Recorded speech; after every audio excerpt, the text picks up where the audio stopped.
You can customize the design of your game components however you'd like using images in Component.Studio 3. In the design editor, click here to add layer. There are two options to add an image. For now, I'll choose Add Specific Image. This pulls up your media library where you will need to have previously added your images, or you can click here to upload one now. I'll add this fountain to my card. Now I'll click on that layer to expand the menu for it. Most of these menu options relate to aspects of the entire layer we've just added. Today we're focusing on this top area, which impacts how the image reacts within the layer. It's important to remember that the layer we've added and the image itself are two separate things. To show this, I'll click Show Brim, which displays the outline of the layer. By default, this will just be the exact size of the new image. In this Object Fit area, you have a variety of options of how the image fits within the layer. Right now, changing these doesn't affect anything visually since the layer and the image are the exact same size. But look at what happens if I choose Fill and then change the layer size. The image resizes so that it always fills the entire layer. I'll leave the layer at this size and show you how the other fit options work. Contain will maintain the aspect ratio of the image and make the image as big as possible without going outside of any of the layer parameters. Cover also keeps the image's original aspect ratio and makes the image as big as possible while allowing it to go outside of one of the layer parameters. In other words, Contain and Cover work similarly, but Contain chooses the smaller of the two layer dimensions, while Cover chooses the larger.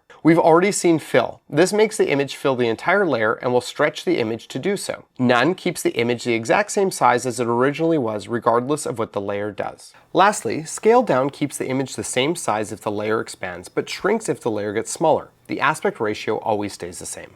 Now on to the Object Position menu. Here you can select how the image will automatically position itself within the layer. If I select top left, the image will always align itself with the top left corner of the layer. You can change this to any one of these 9 options to change its alignment, such as middle center to always keep the image right in the center. But always remember that this position is always relative to the layer itself and not to the entire canvas you are working on. That's why having the layer brim showing can be so helpful. Let's quickly circle back to the beginning where we added the layer. I had chosen Add Specific Image, but I could have selected Add Image Layer. Here's the difference. Add Image Layer adds a default layer that uses the Component.Studio logo on a layer that is the full size of the design canvas. You can click here to swap the image out for another one, and you can edit it here using all the same controls. Add Specific Image adds the exact image you've selected from your media library and uses its size and shape to define the layer parameters. And that's the power of images in Component.Studio 3. Got questions? Join us on Facebook, Discord, Reddit, or comment below. We're here to help. This is Ryan Guerra with Component.Studio 3. All the best as you design your amazing game.